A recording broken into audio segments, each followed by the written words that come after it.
আমার নাম সমীর। আমার বয়স ১৯ বছর। দ্বাদশ শ্রেণীর পরীক্ষা শেষ হওয়ার পর ছুটি শুরু হয়েছিল।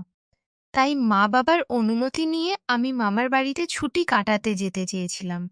মামার বিয়ে হয়েছে মাত্র ১৫ দিন আগে। কিন্তু অনেক বছর হয়ে গেছে এর বাড়ি যেতে মানা করছিলেন। সে কারণেই মা-বাবা আমাকে ওদের বাড়ি যেতে মানার বাড়ি যাইনি। তাঁদের বিয়েতেও যেতে পারিনি। কারণ তখন পরীক্ষা চলছিল। এবার মামার সঙ্গে দেখা করার খুব ইচ্ছে হচ্ছিল। আর নতুন মামির সঙ্গেও পরিচিত হতে চেয়েছিলাম।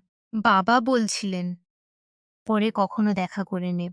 কিন্তু আমি সেই শহরে ছুটি কাটাতে চেয়েছিলাম, যেখানে মামা থাকেন। তাই জিদ করে বাবাকে রাজি করিয়ে মামার বাড়ি নিয়ে যেতে বললাম। কখনো কখনো ভাবি, হয়তো ভালো হতো যদি আমি সেদিন মামার বাড়ি না যেতাম। কারণ এত কম বয়সে মামি আমাকে এমন এক অভিজ্ঞতা দিয়েছিলেন যা আমার পুরো জীবন পাল্টে দিয়েছিল। সেদিন রবিবার ছিল। বাবা আমাকে মামার বাড়ি পৌঁছে দিলেন। কিন্তু সেখানে পৌঁছে দেখি বাড়ির বাইরে তালা লাগানো। মনে হলো মামা মামি কোথাও ঘুরতে গেছেন। বাবা মামাকে ফোন করলেন। জানতে পারলেন তারা শপিং করতে গেছেন। ফিরতে দেরি হবে। তাই আমরা দুজনে মামার অপেক্ষায় বাইরে দাঁড়িয়ে রইলাম। প্রায় ২ ঘন্টা পর মামা আর মামি এলেন। বাবা তাদের সঙ্গে রাস্তাতেই দেখা করলেন। তারপর আমাদের বাড়ি ফিরে গেলেন। মামির মুখে স্কার্ফ বাঁধা ছিল। মামার বাইকের পেছনে চেপে বসেছিলেন। বাড়ির ভিতরে ঢুকে মামি স্কার্ফ খুললেন। তখনই আমার চোখ পড়ল মামির ওপর। মামি যেন কোনো সিনেমার হিরোইনের মতো সুন্দরী। মামা দেখতে তেমন কিছু নন। আমার দৃষ্টি মামির দিকে থাকতেই মামা ডাকলেন, আরে ভাগ্নে সাহেব, কোথায় তাকিয়ে আছো? কতক্ষণ ধরে ডাকছি তোকে। শুনে আমি একটু বিব্রত হলাম। মামাকে জোরালো করে জড়িয়ে ধরলাম। এতদিন পর দেখে মামাও খুব খুশি হলেন। মামিও এসে মামাও খুব খুশি হলেন। মনেই হল আমাকে স্নেহ করে জড়িয়ে ধরলেন। মনেই হলো না যে এ আমাদের প্রথম দেখা। মামার পেতে ২ দিন। প্রতিটা প্রয়োজনের খোঁজ রাখছিলেন। মামা আর মামির আচরণ দেখে মনে হচ্ছিল পুরো ছুটি এখানেই কাটাব। কিন্তু আন্দাজও ছিল না যে এই সিদ্ধান্ত আমার জীবনকে একেবারে অন্যদিকে ঘুরিয়ে দেবে। তৃতীয় দিন সকালে ঘুম থেকে উঠে দেখি ৮টা বেজে গেছে। ঘর থেকে বেরিয়ে দেখি মামা ব্যাগ গোছাচ্ছেন। জিজ্ঞেস করলাম, মামা, এত সকালে ব্যাগ গোছাচ্ছ কেন? কোথায় যাচ্ছ? মামা বললেন, জরুরি কাজে ২ মাসের জন্য বিদেশ যেতে হচ্ছে। আমি অবাক হয়ে বললাম, কি ব্যাপার মামা? আমি তো সবে ২ দিন আগে এসেছি। তুমি এত তাড়াতাড়ি চলে যাচ্ছ। আমি তোকে কোথাও যেতে দেব না।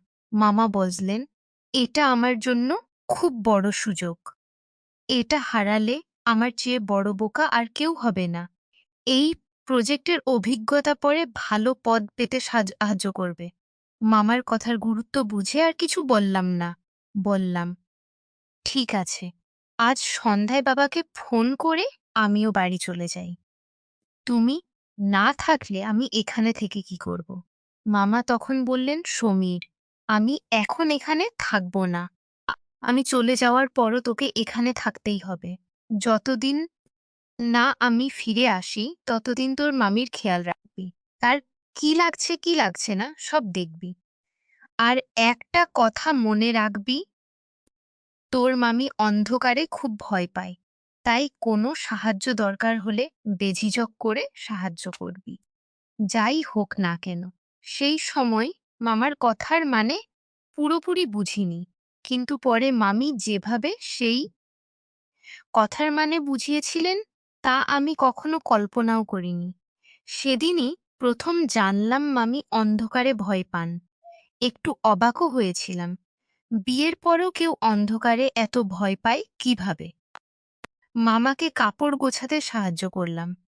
তারপর তাঁকে এয়ারপোর্টের গাড়ি পর্যন্ত পৌঁছে দিলাম। বিদায় জানিয়ে আমি আর মামি বাড়ি ফিরলাম। মামার সঙ্গে পুরো শহর ঘুরে বেড়াব এমনই পরিকল্পনা করেছিলাম। কিন্তু মামা চলে যাওয়ায় সেই পরিকল্পনা ভেস্তে গেল। তবে আমার সেই ভাবা যতটা ঠিক ছিল, ততটাই ভুলও ছিল। কারণ মামার সঙ্গে যে অভিজ্ঞতার অপেক্ষায় ছিলাম, তার চেয়েও অনেক বেশি বিশেষ অভিজ্ঞতা হয়েছিল মামির সঙ্গে। যেদিন মামা গেলেন, সেদিন রাতে নিজের ঘরে মোবাইলে গেম খেলছিলাম। খেলতে খেলতে বিরক্ত হয়ে টিভি দেখতে হলে চলে এলাম। কিছুক্ষণ পর মামি আমার কাছে এসে বললেন, আরে ভাগ্নে সাহেব, মামা যাওয়ার পর থেকে তোমার মন বাড়িতে লাগছে না মনে হচ্ছে। মামি একদম ঠিক ধরেছিলেন। তারপর বললেন, চলো একটু বাইরে ঘুরে আসি। এ বলে তিনি স্কুটি বের করলেন আর আমাকে আইসক্রিম খেতে বাইরে নিয়ে গেলেন। আমরা বেরিয়ে পড়লাম। স্কুটিতে আমি মামির পেছনে বসেছিলাম। অজান্তেই আমার হাত মামির কোমরে লেগে গেল। দেখে মামি একটু থতমত খেলেন। তাই আমি তাড়াতাড়ি হাত সরিয়ে নিলাম। কিন্তু পরের মুহূর্তেই মামি আমার হাত ধরে আবার নিজের কোমরে রেখে দিলেন। তাঁর এই আচরণের মানে তখন বুঝতে পারিনি। আইসক্রিম খেয়ে বাড়ি ফিরলাম। মামি দরজা বন্ধ করতেই হঠাৎ বাড়ির সব লাইট নিভে গেল। চারদিকে ঘন অন্ধকার নেমে এলো। আমি মামির পেছনে দাঁড়িয়ে ছিলাম। হঠাৎ মামি ঘুরে এসে আমাকে জোরে জড়িয়ে ধরলেন। সেই স্পর্শ আমাকে একেবারে বিচলিত করে দিল। আমি তখন তরুণ হয়ে উঠছিলাম। এর আগে কখনো কোনো নারীর এমন স্পর্শ পাইনি। কি করব বুঝতে পারছিলাম না। তাই চুপচাপ দাঁড়িয়ে রইলাম। মনে নানা রকম চিন্তা ঘুরপাক খাচ্ছিল। মামি প্রায় ৫ মিনিট ধরে আমাকে সেভাবেই জড়িয়ে ধরে রাখলেন। তারপর হঠাৎ লাইট এলো। লাইট আসতেই মামি হুঁশ ফিরে পেলেন আর তাড়াতাড়ি সরে গেলেন। মাফ করো, এ বলে তিনি লজ্জিত হয়ে নিজের ঘরে চলে গেলেন। কি হয়েছিল, কেন হয়েছিল কিছুই বুঝতে পারছিলাম। কিছুক্ষণ পর মামার সেই কথা মনে পড়ল। মামি অন্ধকারে ভয় পান আর আমার দায়িত্ব তার যত্ন নেওয়া। তখন বুঝলাম মামি অন্ধকারের অজুহাতেই আমাকে জড়িয়ে ধরেছিলেন। রাতে নিজের ঘরে গিয়ে শুয়ে পড়লাম। কিন্তু বিছানায় শুয়ে শুয়ে মামির মুখ বারবার চোখের সামনে ভেসে উঠছিল। মামি অনেক আধুনিক ছিলেন আর আমি ছোট্ট এক গ্রামের ছেলে। তাই তার চালচলন আমার কাছে খুবই আলাদা লাগছিল। পরদিন সকালে ঘুম থেকে উঠে দেখি মামি কিচেনে চা বানাচ্ছেন। সে সময় তার দিকে তাকাতেও একটু অস্বস্তি লাগছিল। মামিও চুপি চুপি আমার দিকে তাকাচ্ছিলেন। আমরা দুজনেই একে অপর দেখে সংকোচ করছিলাম। আমি পানি খেতে কিচেনের দিকে গেলে মামি আবার জোরে জড়িয়ে ধরলেন। আমি একটু চমকে গেলাম। গতকালের ঘটনা এখনো মাথা থেকে যায়নি। মামি হাসতে হাসতে বললেন, এত লজ্জার কি আছে? জানি তোমার কাছে এসব নতুন। কিন্তু কাল রাতে সত্যিই খুব ভয় পেয়েছিলাম। যদি খারাপ লেগে থাকে তাহলে মাফ করে দিও। তারপর আবার হেসে বললেন, আর হ্যাঁ, আজ যে জড়িয়ে ধরলাম সেটা মজার ছলে। তুমি আমার ভাগ্নে, আমি তোমার মামি। তাই তোমার সঙ্গে মজা করার পুরো অধিকার আমার আছে। আর আমি সেই অধিকার নিয়েই নেব। মামির এই কথায় আমিও হেসে ফেললাম। তিনি আবার মজার ছলে আমাকে জড়িয়ে ধরলেন। কিন্তু তাঁর এসব আচরণে আমার মনে অন্যরকম অনুভূতি জাগতে শুরু করেছিল। আমিও বুঝতে পারছিলাম আমি এখন বড় হয়ে উঠছি। হয়তো মামা এমন কিছু ঘটতে পারে বলে কখনো ভাবেননি। কিছুদিন পর একদিন সন্ধ্যায় আমার সমস্যা খেতে ইচ্ছে হলো। মামিকে বলো ভেবে তার ঘরের দিকে গেলাম। দরজা একটু ফাঁকা ছিল। অনুমতি না নিয়েই ভিতরে ঢুকে পড়লাম। সে সময় মামি বিছানায় পিঠ দিয়ে বসে মোবাইলে কিছু দেখছিলেন। তার বসার ভঙ্গি এমন ছিল যে দেখে আমার নিজেরই লজ্জা হচ্ছিল। দরজার কাছে দাঁড়িয়ে আস্তে আস্তে ডাকলাম, কিন্তু তিনি শুনতে পাননি। মোবাইলে এমন কিছু দেখছিলেন যে আমার গলার আওয়াজও কানে যায়নি। সাহস করে আস্তে আস্তে কাছে গেলাম। যখন তার মোবাইলের দিকে তাকালাম, তখন চোখ কপালে উঠে গেল। যা দেখছিলাম তা আমার কাছে একেবারে নতুন। আমার লজ্জা হচ্ছিল। কিন্তু মামি নির্লিপ্তভাবে সব দেখছিলেন। মনে হলো এ অবস্থার কাছে ফিরে গিয়ে দেখা উচিত নয়। তাই তাড়াতাড়ি দরজার কাছে ফিরে গিয়ে জোরে ডাকলাম। এবার মামি চমকে উঠলেন আর তাড়াতাড়ি গাউন মুড়িয়ে দাঁড়িয়ে পড়লেন। হঠাৎ আমাকে দেখে একটু ঘাবড়ে গেলেন। জিজ্ঞেস করলেন, "কি ব্যাপার?" আমি কথা সরিয়ে বললাম, "কিছু না" আর নিজের ঘরে চলে গেলাম। ঘরে যেতে যেতেও মামির সেই রূপ বারবার চোখের সামনে ভেসে উঠছিল। সেদিন রাতে জোরে বৃষ্টি হচ্ছিল। হঠাৎ লাইট চলে গেল। মামি জোরে ডাকতে শুরু করলেন। তাঁর ডাক শুনে আমি তাঁর ঘরে গেলাম। ঢোকা মাত্রই তিনি আমাকে জড়িয়ে ধরলেন। সে সময়েও মামি খুব সুন্দর লাগছিলেন। আমি ধীরে ধীরে নিজেকে বুঝতে শুরু করেছিলাম। মামি বললেন, "সমীর, যতক্ষণ না লাইট আসে ততক্ষণ আমার ঘরে থাকতে পারো। অন্ধকারে আমার খুব ভয় লাগে।" আমি রাজি হলাম। আমরা কিছুক্ষণ কথা বললাম। মামি বলছিলেন, মামা আর তিনি কিভাবে দেখা করেছিলেন, কিভাবে তাদের প্রেম এত গভীর হয়েছিল যে তারা তাড়াতাড়ি বিয়ে করার সিদ্ধান্ত নিয়েছিলেন। মামার কথায় জানা গেল গত ১ বছরে মামা অনেক এগিয়ে গেছেন।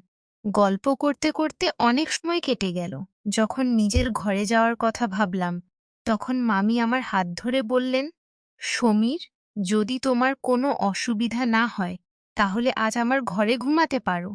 আমার কোনো আপত্তি ছিল না। বাড়িতে শুধু আমরা দুজন।